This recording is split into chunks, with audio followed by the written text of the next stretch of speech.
البقاء لله يا حاج. عامل ايه يا حبيبي؟ انت عارف طبعا انت قد ايه غالي عندنا، وعارف طبعا ان بنتي كانت معتبراك زي ابنها وعمرها ما فرقت بينك وبين اخواتك، صح؟ وانا ربنا اللي يعلم قد ايه انا كنت بحترمها وعزها، ربنا يرحمها ويغفر لها، اللهم امين يا رب. بنتي قبل ما تموت وصتني اوصيك على اخواتك، علشان انا كبرت وما بقتش اقدر اشيل مسؤوليتهم. اخواتي طبعا في عينيا، انا خلاص مش هسافر تاني وههزز شركة هنا وهفضل معاهم على طول. انا عارفة يا ابني انك قد المسؤولية، ربنا يحميك ويفتح لك ابواب الرزق من عنده. هنديلك اخواتك. تعالي يا سارة كلمي اخوك الكبير. حاضر يا نناه، انا جاية اهو.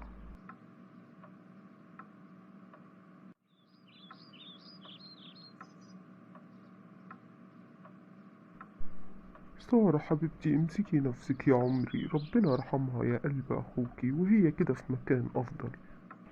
انا عارفة، بس ماما هتوحشني قوي قوي يا ابي. انا عارف يا حبيبتي، بس هي كده هتزعل منك لما تلاقي بنتها الجميلة زعلانة قوي بقى وبتعيط. ادخلي حضري حاجتك علشان هنروح. حبيبتي اسمعي كلام اخوك الكبير، هو دلوقتي اللي مسؤول عنك انتي واخوكي. خلي بالك من نفسك ومن اخوكي. حاضر يا نناه، انا بحبك قوي.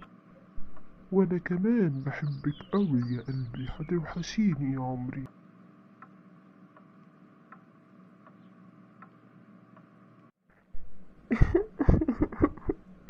هعمل ايه من غيرك يا امي؟ هعيش ازاي بعدك يا غالية؟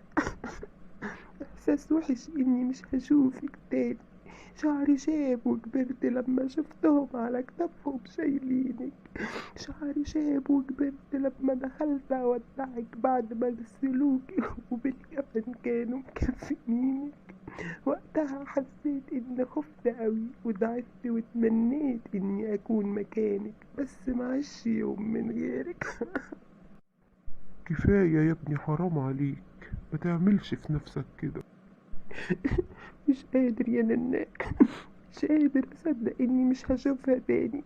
وحشتني قوي، مع انها لسه من ساعات سايباني. امال لما تجيب شوية هيحصل ايه فيا تاني؟ مش قادر بقى. الصبية دي هي اللي كانت بقيمتي محسساني. عايزة ايه مني ارجوكي يا ننا؟ سيبيني في حالي. انا عارفة يا حبيبي قد ايه انت كنت متعلق بمامتك. تعالى يا حبيبي، اخوك برا عايزك. شفت اللي حصل يا بيه؟ شفت امي اول مرة تروح مكان من غيرنا؟ هي مش كانت بتقول انها بتحلم تشوف سارة يوم فرحها وتشوفني متخرج وناجح في عملي؟ سابتنا طيب ليه يا بيه؟ سابتنا الوحيدة من غير ما نحقق احلامها ليه؟